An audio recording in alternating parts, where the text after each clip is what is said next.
Hello and welcome back. It's been a minute. Talk some FSU football. Sad times, yet again. I feel like we've said that for much of the last decade, save for 10-3 in 2022 and 13-1 in 2023. Other than that, yeah, a lot of mediocrity, if not downright shit show. Right now appears to be downright shit show. I don't even want to talk about the Pitt game, just like the last time they lost and I got on here. It's the topic that everyone's talking about, which is Norvell going to get shit canned? I don't have the answer to that. None of us have the answer to that. But should he? Yes, he should. Will he? Doubtful, because his buyout's huge. But I will say, based on reading some reports, I think there's a non-zero chance it could happen. Like, it's possible it could happen. Now, you fast forward to the end of next season, I think it goes from possible to likely. The buyout decreases, and next year's schedule, at least on paper, is pretty tough. So the record probably going to suck ass next year, too. I would put my money on after next season for sure, but this season feels more like 50-50 shot at best. Unless, of course, go lose to Stanford. Maybe then all bets are off, and suddenly the rich folks that back Florida State are like, fuck it, we'll pay the fucking buyout, get rid of his ass. But yeah, he should go, man. And finally, other FSU fans are finally hopping on board. It's like, here's Mike's tenure in a nutshell, and kind of how I reacted to it over the years. His first 2 years, I got on here and criticized some things, but I believe I was never one of those idiots. And you are kind of an idiot if you think a coach should be fired in year 1 or year 2. Like, year 1 was a mess, 3-6 COVID. Year 2, 5-7, not great, but you could easily tell the team was definitely improved, playing better, just looked more competent, even with the 5-7 record. Right? Then, of course, needed a step forward in year 3. He took that step, right? Beat LSU in the opener, 10-3 with a bowl victory. Nice, right? Then, of course, the climb culminated in a 13-0 regular season.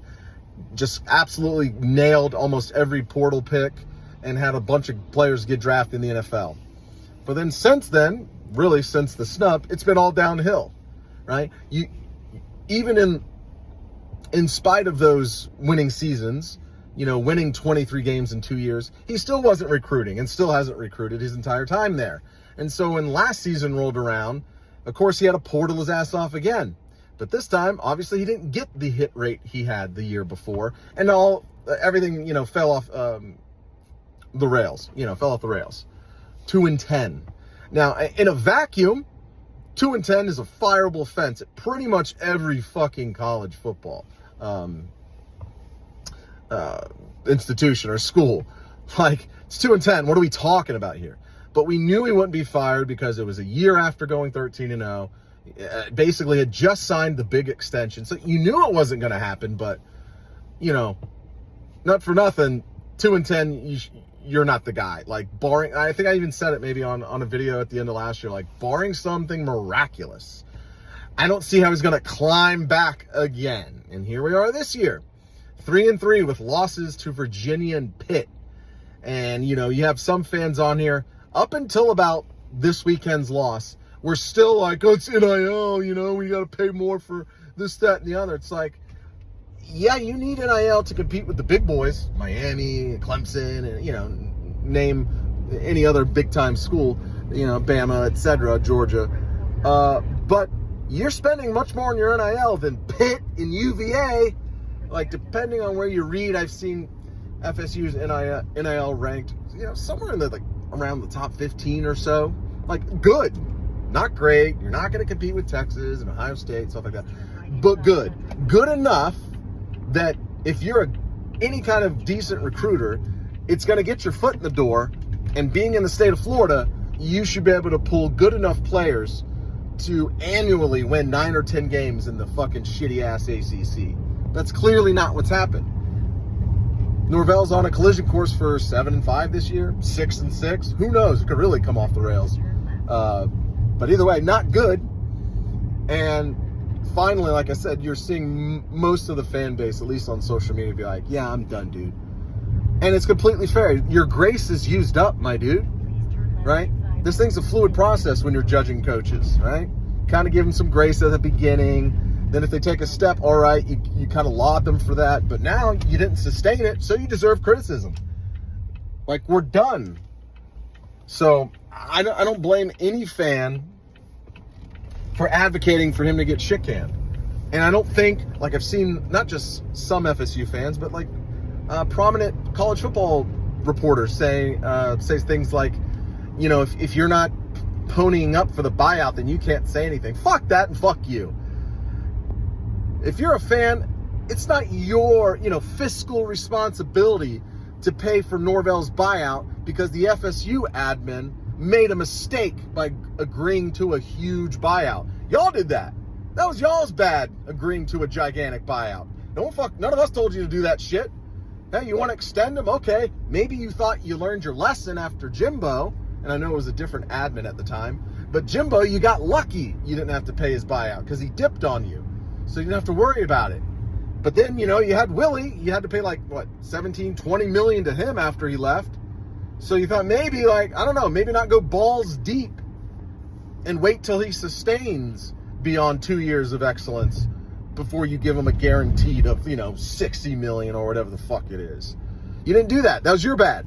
I mean, I'm a small-time booster, but if I'm talking to a fan that doesn't donate any money, I'm not going to tell him to pipe down because he thinks Norvell should be fired. I'm not going to tell him to pipe down because he's not contributing. Especially many fans, especially my age, have been lifelong fans for like 30, 35 years since we were little kids. And, since we've been adults, for me, the last 20, 25 years, I don't know how much money I've spent on FSU merchandise, FSU game tickets, gas money to go out there, food, buying a streaming service just to watch Florida State. Like, I got YouTube TV basically just to watch Florida State, or whether it was Sling TV. Like, I don't know how much money I've given over the years when it comes to, viewing Florida State football. And I'm sure that goes for a lot of FSU fans. So miss me with that stuff. Well, you gonna pay for it? Nah, it ain't on me. It ain't on the fans. It's on the rich fucks. It's on the admin to figure that the fuck out. They dug themselves a hole. Why don't they do what they tell every other poor person? Lift yourselves up by your bootstraps there, guys, and go ahead and take care of this problem. But anyway, getting back to will it happen? I think it's at best a coin flip. Jeff Cameron, of course, is like, I would have fired him last year. Again, 10-2 is a fireable offense. Knew it wouldn't happen because the buyout was even larger last year, and he was just coming off. There was context. But still, 2-10 at any school. 2-10 at fucking Duke will probably get you fired. So, yeah, it's time. And then, of course, well, I don't know if you're going to fire him, or if you're going to fire him, who are you going to get to replace him? I don't know. It's not my fucking job to do that. We can talk hot board. I don't know what's going to happen, right? Lane Kiffin, I'm not even saying these guys are coming here, but, you want to throw these names out, Drinkowitz or whatever the fuck his name is, whoever you want to throw out. I don't know if they're going to be the guaranteed answer. I don't fucking know that. And I don't know if that's the right move either. If you're going to be able to shit can Mike, then pay another whatever tens of millions for the new staff, right? Maybe it might be the smarter play to to not get the biggest name and save some money so you can use it on NIL for the new staff. I don't have the answer to that. I don't get paid millions of dollars like Alfred and whoever else to make those decisions. But that's mutually exclusive from should he get fired. Yes, he should, period. End of story. We'll have to see what happens. And sorry, my car is ridiculous. We'll have to see if it, comes to fruition. But it's done, man. The grace period is beyond over. What are we talking about here? Like Nate Dogg at UF's in year 4. And their grace is gone, and rightfully so, after 4 years. And, of course, he's won nothing there. He hasn't sniffed 10 wins, like literally nothing. That's like a slam dunk. Yeah, he should be fired. But they're ready to let him go. We're in year 6. Mike's still not recruiting. You think next year's going to be any better? Go look at the schedule. Florida, Clemson, Miami, Alabama, Notre Dame, just to name a few, right? So yeah, the new coach could come in his first year record-wise, probably won't be that good, but we know Mike's ain't, and he still ain't recruiting. You're going to see any good recruits he has dip. I will give Mike credit for that. He is consistent at making sure his top recruits get the fuck out of Dodge.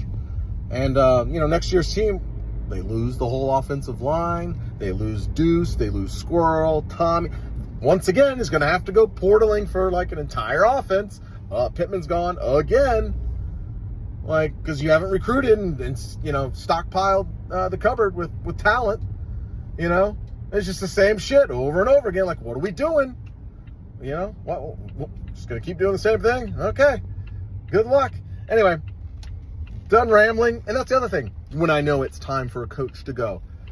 Me, and I can probably speak for a lot of FSU fans, although I'm like kind of energetically rambling here, I'm not really angry.